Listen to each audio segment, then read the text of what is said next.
Anberlin dropped their new album Vega. Now we got to chat with Anberlin. It came out yesterday, Friday. We did. So by Yeah. Monday it'll have already been out over the weekend. So you should check that out. Yeah. And that was with Maddie and Christian. So that was Mm-hmm. a fun time. It was a good time. Yeah. I liked the record. Yes. I too liked the record. That's okay, good. go on. That's good. Okay.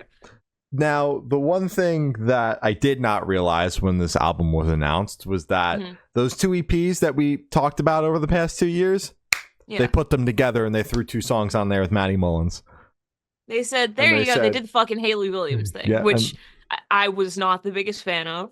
But yeah. Yeah. They said, here you go. New record. And I'm like, okay.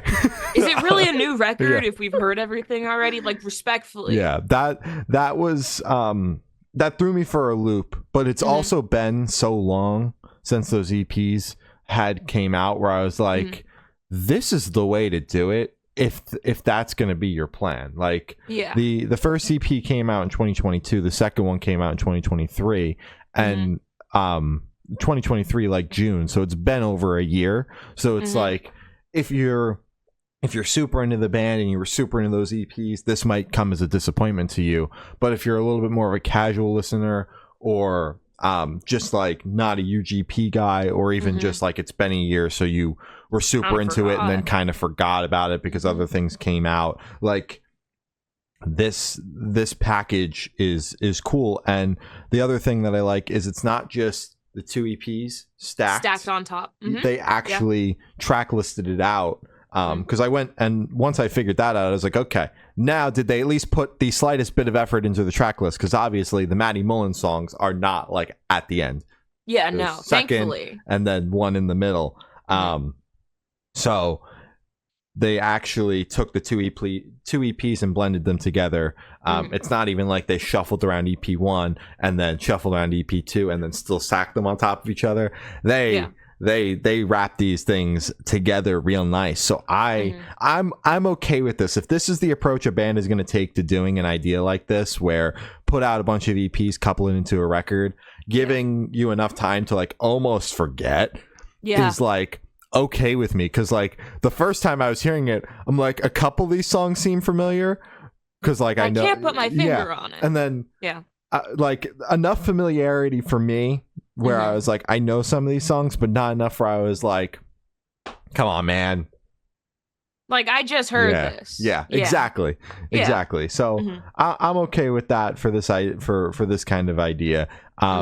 Overall, I enjoyed the record. I thought the songs that featured Maddie on vocals were fantastic, and in the interview we talked, Steven is still in the band, he's just not touring, but since Maddie's going to be touring, there's going to be some collaboration, some writing with Maddie, bringing him in on some songs, which obviously makes sense if he's going to be singing the songs that he has songs in the discography that are also his. So I 7, super cool song. I like that, it's like, and like literally they say they're entering the Vega era, which I think is fucking badass. I like the I love when bands fucking I like the name drop in there. Walk Alone is one of my favorite songs on the record. It's so catchy. But some of my other favorites are Lacerate and Banshee. I really like Banshee because it gives me U2 vibes, and I grew up on U2, and I'm like, I hear U2 in this record, but or in this song.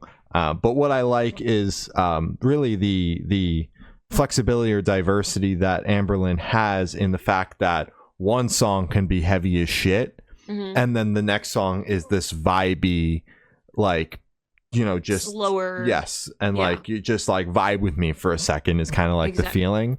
And that they will do that and stack those songs together and keep giving you like that whiplash in a way, and it still flows so well. Yeah. I agree. I definitely do think that the track listing was put together really well. They did do the one thing that I think we both dislike in albums, where they take like one of the slower songs and they put it fucking smack dab in the middle, which was Banshee. That's why I made the fucking face when you're like, I liked Banshee. I was like, what the fuck? Are you serious? Yeah. Not that it's a bad song. It's just I thought we both would have picked up on the we had so much momentum with the first four songs, fucking Animals, Seven, Circles, and Lacerate. Lacerate especially being Mhm. like fucking awesome. And then it kind of goes into Banshee, where you described it perfectly, kind of just like really vibey Mhm. and just kind of like slower, significantly slower than Lacerate. And then it picks right back up, which made it okay for me because usually it's kind of like there's like a little spot where the album dies off a little bit energy wise, but they picked it back up immediately with Nothing Lost and then Walk Alone, Two Graves, and then with Decoder and the rest of the record, it kind of goes to that Vibe with dying me. off, Yeah. vibey kind of thing. Which again, like love and hate with that because I think it sounds good and it works really well. But at the same time, I feel like it's a very clear A side, B side thing. So Mhm. again, love, hate, but it's also like, damn, I kind of wish it was blended a little bit more. Yeah. I feel like it's too separated. Like this is the vibey half. This is the fucking upbeat, more rocky vibe that we have. Mhm. So I don't know. It's like I like the songs on it a lot. I think all the fucking tracks on this are incredible. Seven also being my personal favorite, and Lacerate being my second favorite. But it's just like I don't know. I feel like they're too clumped together. I feel like they could have like moved at least like body language somewhere else and then swapped it for something faster to kind of break it up a little bit. Mhm. But if that's my only gripe with the entire record, I feel like I'm just grasping at straws then because it's like, oh, they put all the fucking vibey tracks at the end. Okay, Yeah. Womp do you have womp. anything else? Like, like come on. But no, I think it's great. I Yeah. I do. I fucking enjoy this. I enjoyed it a lot.